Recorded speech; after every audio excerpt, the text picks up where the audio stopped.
బీన్స్‌తో చాలా రకాలు వండుకోవచ్చండి. మరి ఈ రెసిపీ మీకు తెలుసా? బీన్స్‌తో ఎగ్ పొరుటు. వినటానికి విచిత్రంగా ఉందా? లేకపోతే తెలుసా? కామెంట్స్‌లో చెప్పండి. సో, ఫస్ట్ రెసిపీలోకి వెళ్ళినట్లయితే మనము స్టవ్ మీద కడాయి పెట్టేసుకొని, ఆయిల్ హీట్ చేసుకొని, మనము ఆవాలు, జీలకర్ర అండ్ శనగపప్పు వేసుకొని ఫ్రై చేసుకుంటాము. ఇవి చక్కగా వేగిపోయిన తర్వాత ఉల్లిపాయ ముక్కలు కూడా వేసేసి బాగా ఫ్రై చేసుకుంటాము. అండ్ నెక్స్ట్ అల్లం వెల్లుల్లి పేస్ట్ కూడా కొద్దిగా వేసుకొని బాగా ఆ పచ్చి వాసన పోయే వరకు మనం చక్కగా ఫ్రై చేసుకుంటాము. ఇవి ఫ్రై అవుతుండగానే పచ్చిమిర్చిని కూడా సన్నగా కట్ చేసుకొని దీంట్లోనే వేసేసి ఫ్రై చేసేసుకోండి. నెక్స్ట్ కొద్దిగా కరివేపాకు, ఫ్రెష్గా తెంపుకొని వచ్చిన కరివేపాకు కూడా వేసేసుకోండి.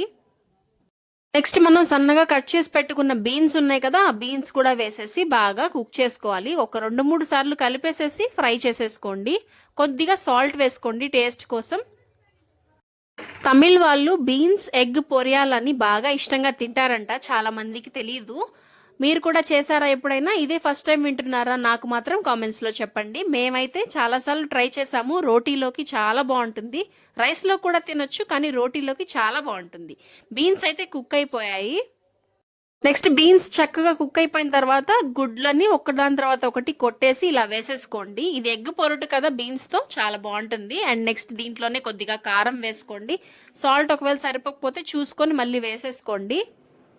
అండ్ ఈ గుడ్లని బాగా కలుపుకుంటూ మనము నార్మల్ ఎగ్ పొరటు ఫ్రై చేసినట్టే బాగా ఫ్రై చేసేసుకోవాలి. కొత్తిమీర కూడా కొంచెం తీసుకొని కట్ చేసి కడిగేసి పెట్టుకోండి. అప్పుడు దానిలో ఏదైనా మట్టి ఏదైనా ఉన్నా పోతుంది. ఇలా దగ్గరగా ఉన్న మూత పెట్టుకొని కుక్ చేసుకోండి. సో నెక్స్ట్ ఇది కుక్ అయిపోయింది చూడండి చక్కగా.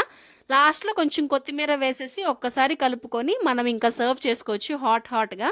చాలా బాగుంది కదా. లైక్ చేయండి వీడియోని, సబ్స్క్రైబ్ చేసుకోండి మరిన్ని రెసిపీస్ కోసం.